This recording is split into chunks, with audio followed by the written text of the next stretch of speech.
爱生活，爱美食。大家好，我是小丽。我们今天来做一款简单又好吃的燕麦饼干，不需要加鸡蛋，低糖又少油，只需要搅一搅就可以成功。吃起来口感又酥又脆，越嚼越香。在料理机中加入150克的即食燕麦片，2克的五铝泡打粉，15克白糖，20克玉米油，60克清水。加盖，把所有的材料打匀。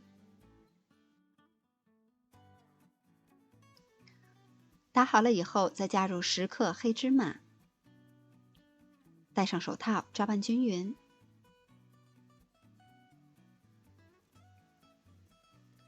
最后揉成团，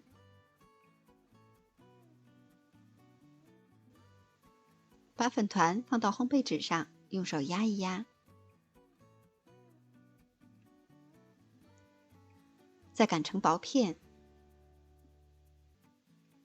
擀好以后，我们用刀把它切成小块。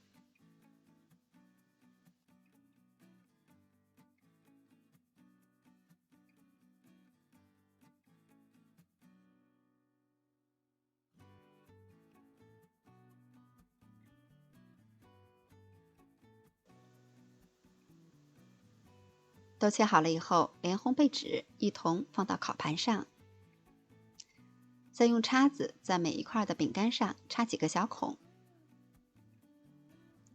烤箱需要提前预热5到10分钟，170度上下火烤15到20分钟，烤到饼干上色均匀就可以出炉了。